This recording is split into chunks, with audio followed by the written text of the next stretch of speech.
Bonjour à tous, ici Kinou de la chaîne Les Kineweb et je suis très heureux d'être avec vous aujourd'hui pour vous présenter le muscle scalène antérieur.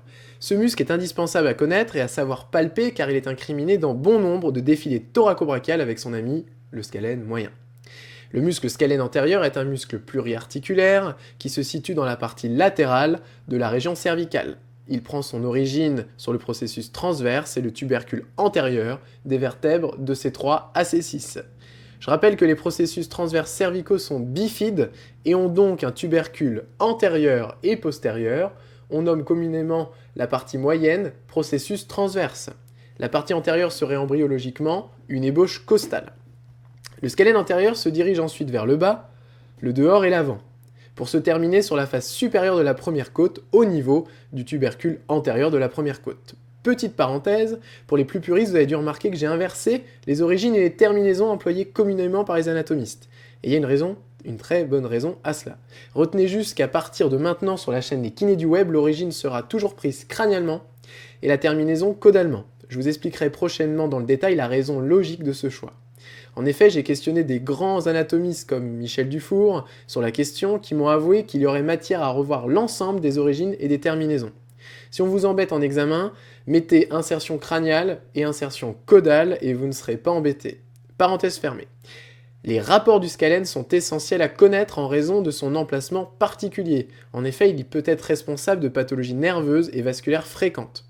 Le scalène antérieur a devant lui le scom, la veine subclavière perpendiculairement à la direction de ses fibres, et la veine jugulaire externe, ainsi que les ganglions lymphatiques longitudinalement à ses fibres. Le muscle scom étant facilement repérable, le scalène est donc par conséquent facilement repérable également. Derrière le scalène viennent passer les racines nerveuses issues de C3 à T1, ainsi que l'artère subclavière. Derrière ce paquet vasculo-nerveux, on retrouve le scalène moyen, formant avec le scalène antérieur la fameuse pince scalénique responsable de nombreux défilés thoraco-brachial. En dessous, la première côte, ce qui permet encore une fois d'améliorer notre morphopalpe. En effet, une fois le scalène antérieur mis en évidence, il suffit de le suivre jusqu'à sa terminaison pour avoir la partie antérieure de la première côte. Il est recouvert par le scom sur sa face supérieure et latérale. Enfin, médialement, il est en rapport avec le rachis cervical et plus précisément les processus transverses et le corps vertébral des vertèbres de C3 à C6. Le scalène antérieur stabilise latéralement le cou, notamment par une action excentrique, une action de freinage. Il est également en dynamique inclinateur homolatéral et rotateur contralatéral, mais est quasiment en position de référence anatomique, en regard du centre articulaire pour la rotation. Donc il est plutôt anti-rotateur homolatéral sur les étages spécifiques de C3 à C6. Quant à l'inclinaison, à part pour se relever de la position couchée, en latérocubitus, il est toujours activé en contralatéral par une action excentrique. C'est un muscle antigravitaire dans le plan frontal. Il peut malgré tout se contracter en excentrique dans les mouvements volontaires d'inclinaison, soit pour ramener la tête d'une position d'inclinaison contralatérale, pim, soit pour accélérer le mouvement de la tête au-delà de la vitesse qu'aurait la tête en chute libre. Comme ça.